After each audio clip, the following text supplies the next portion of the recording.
এই আয়ুর্বেদা বিডি চ্যানেলের নতুন একটা এপিসোড আজ থেকে শুরু হতে যাচ্ছে, আর সেটা হলো আয়ুর্বেদিক ঔষধের যতগুলো ওষুধ রয়েছে, প্রায় 300-400 মতন আয়ুর্বেদিক ওষুধ রয়েছে। প্রত্যেকটা ঔষধের ব্যাপারে প্রত্যেক দিন কথা বলবো, এবং একটা একটা ওষুধের কার্যক্ষমতা, এক একটা ওষুধের পরিস্থিতি, আপনি এটা কিভাবে খেতে পারেন, আপনার কোন রোগের জন্য কাজ করবে, সেটা নিয়ে আজকের এই ভিডিওতে আমি আজকে থেকে আজকে যে ওষুধটির ব্যাপারে কথা বলবো একদম সরেওয়াতে অর্জুনারিস দিয়ে শুরু হবে, এবং সর্বশেষ ওষুধ যেটা রয়েছে সেই জায়গায় গিয়ে আমরা শেষ করব। তো যাই হোক, আজকে যে ওষুধটির ব্যাপারে কথা বলতে চাচ্ছি সেটা হলো অর্জুনারিস। অর্জুনারিস সম্পূর্ণ বাংলাদেশে একটা ওষুধ। ওষুধটি তৈরি হয় সাধারণত মূল প্রধান নির্যাস হলো আপনার অর্জুন চাল, কিন্তু এটার আরো বেশ কিছু ফর্মুলা দিয়ে, মূলত বাংলাদেশ জাতীয় ফর্মুলা, আয়ুর্বেদিক ফর্মুলা যেটা রয়েছে সেটা দিয়ে মূলত ওষুধটি তৈরি করা হয়। তবে ওষুধটি কার্যক্ষমতা হয় সাধারণত ওষুধের কোয়ালিটি, কোম্পানি পারফেক্টলি তৈরি করলে। যাও সেটা বিষয় নয়, বিষয় হলো আপনার এই ওষুধটি কি কাজের জন্য কাজ করবে।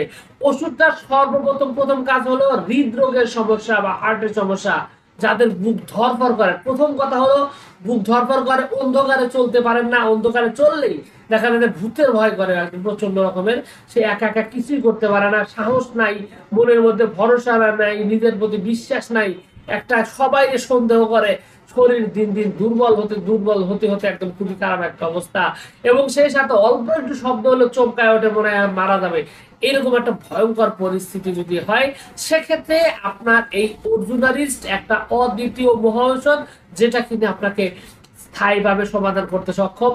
এবং দীর্ঘদিন যদি আপনার এই প্রবলেমটি চলতে থাকে, পুরাতন রোগের ক্ষেত্রেও অর্জুনারিস্টের বিশেষভাবে ক্ষমতা রয়েছে, এবং ওষুধটি কোনো পার্শ্ব প্রতিক্রিয়া না থাকার কারণে ওষুধটি খুবই দ্রুতভাবে আপনার সমস্যার সমাধান করতে পারবে।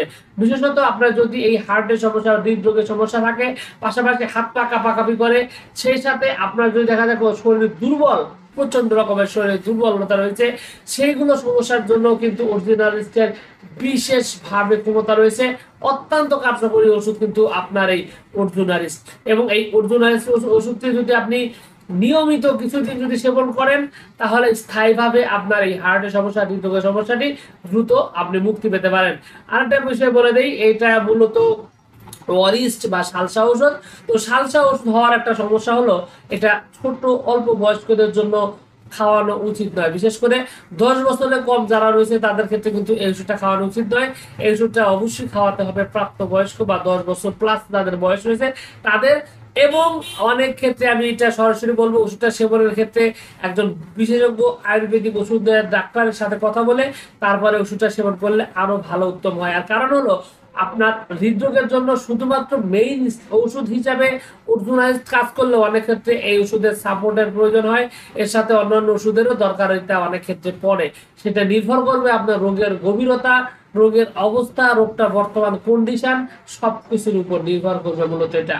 তো যা হোক, আপনারা আজকের এই ভিডিওতে যেটা বলার কথা ছিল সেটা হলো যে আপনার এই অর্জুনারিস্ট মূলত হৃদরোগের মহা ঔষধ, হার্টের সমস্যার জন্য মহা ঔষধ, আপনার বুক ধরফর করার দূর করার জন্য মহা ঔষধ। তো যাই হোক, সবকিছু মিলিয়ে এইটুকুই ছিল আজকের ভিডিও। আশা করছি পুরো তথ্যগুলো আপনার কাছে অনেক অনেক বেশি ভালো লেগেছে। আর এই এপিসোড যদি আপনি কন্টিনিউ যদি আপনি চান, তাহলে অবশ্যই কমেন্ট বক্সে আপনার উপস্থিতি জানান দিবেন, তাহলে আমি হয়তো শেষ পর্যন্ত যেতে পারবো, যদি আপনাদের উৎসাহ থাকে, এবং আয়ুর্বেদিক প্রত্যেকটা ওষুধের ব্যাপারে আপনাদেরকে জানাবো। আপনাদের সকলকে অনেক অনেক ধন্যবাদ। আসসালামু আলাইকুম।